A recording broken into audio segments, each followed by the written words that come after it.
Voter হতে তারেক রহমানের সঙ্গে জাইমা রহমানেরও আবেদন। ত্রয়োদশ জাতীয় সংসদ নির্বাচনের ভোটার তালিকায় অন্তর্ভুক্ত হতে বিএনপির ভারপ্রাপ্ত চেয়ারম্যান তারেক রহমান ও তার মেয়ে জাইমা রহমানের আবেদন নিয়ে নির্বাচন কমিশন জানিয়েছে এ বিষয়ে রোববার সিদ্ধান্ত নেওয়া হবে। 17 বছর যুক্তরাজ্যে নির্বাসিত জীবন কাটিয়ে দেশে ফেরার 2 দিন পর আজ শনিবার দুপুরে ঢাকার আগারগাঁওয়ে নির্বাচন ভবনে যান তারেক রহমান। তার সঙ্গে মেয়ে জাইমা রহমানও ছিলেন।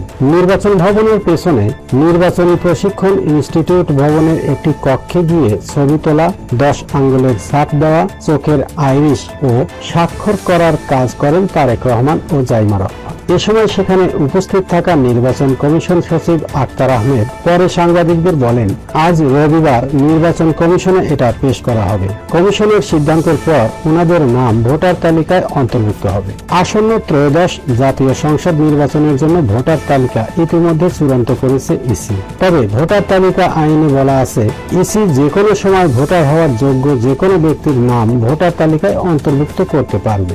1/11 পরবর্তী তত্ত্বাবধায়ক সরকারের আমলে 2008 সালে বাংলাদেশের প্রথম ছবিসহ ভোটার তালিকা তৈরি হয়। বিএনপির চেয়ারপারসন খালেদা জিয়ার বড় ছেলে তারেক রহমান কারামুক্ত হয়ে 2008 সালে 11 সেপ্টেম্বর স্ত্রী মেয়েকে নিয়ে লন্ডনের উদ্দেশ্যে বাংলাদেশ ছেড়েছিলেন। জাইমা তখন অপ্রাপ্তবয়স্ক ছিলেন। বিদেশে থাকায় তখন ভোটার তালিকায় তারা অন্তর্ভুক্ত হননি। এর পরপর আওয়ামী লীগের শাসনকালে তারা দেশে আসেননি, ভোটারও হননি। গত বছর জুলাই অভ্যুত্থানে আওয়ামী লীগ ক্ষমতাচ্যুত হওয়ার পর গঠিত অন্তর্বর্তীকালীন সরকার আগামী ফেব্রুয়ারিতে ত্রয়োদশ সংসদ নির্বাচন ও গণভোটের পথে এগোচ্ছে। আগামী 12 ফেব্রুয়ারি ভোট গ্রহণের দিন রেখে তফসিলও ঘোষণা করেছে ইসি। তারেক রহমান সপরিবারে গত বৃহস্পতিবার দেশে ফিরলেও এর আগেই বিএনপি সংসদ নির্বাচনের অধিকাংশ আসনে দলীয় প্রার্থী ঘোষণা করেছে।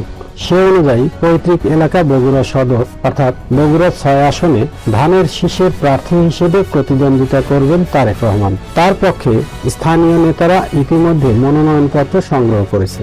সংসদ নির্বাচনে নিজের প্রথম অংশগ্রহণের 1.5 মাস আগে ভোটার তালিকায় নাম তোলার প্রক্রিয়া সারলেন। ভোটার হচ্ছেন ঢাকা 17 আসনে।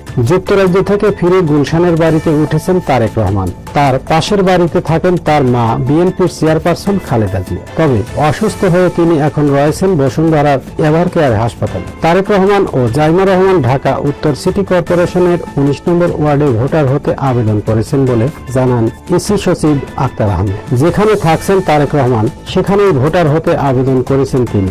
এই ওয়ার্ডটি ঢাকা 17 আসনের অন্তর্ভুক্ত।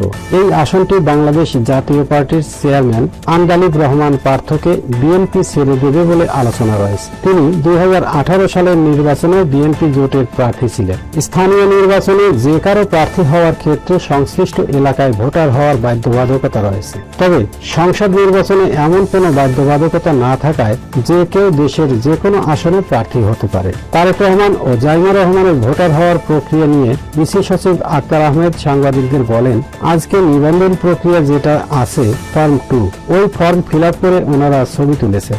বায়োমেট্রিক্স দিয়ে ওনারা আবেদন করেছেন যে ওনাদের যেন ভোটার তালিকায় অন্তর্ভুক্ত করা হয়। এই আবেদন নিয়ে আজ রবিবার পূর্ণাঙ্গ কমিশন বৈঠক বসবে কিনা জানতে চাইলে তিনি বলেন, নিবন্ধনটা চলমান প্রক্রিয়া, নিবন্ধন কমপ্লিট করেছেন তিনি। ভোটার তালিকায় অন্তর্ভুক্তি যেটা আগামী আপনার 12 ফেব্রুয়ারিতে নির্বাচনের সঙ্গে সম্পর্কিত, সেক্ষেত্রে কমিশনের সিদ্ধান্ত লাগবে। কমিশনের সিদ্ধান্ত 2 ভাবে পাওয়া যায়, একটা হচ্ছে আনুষ্ঠানিক সভা করে, আরেকটা হচ্ছে নথির মাধ্যমে।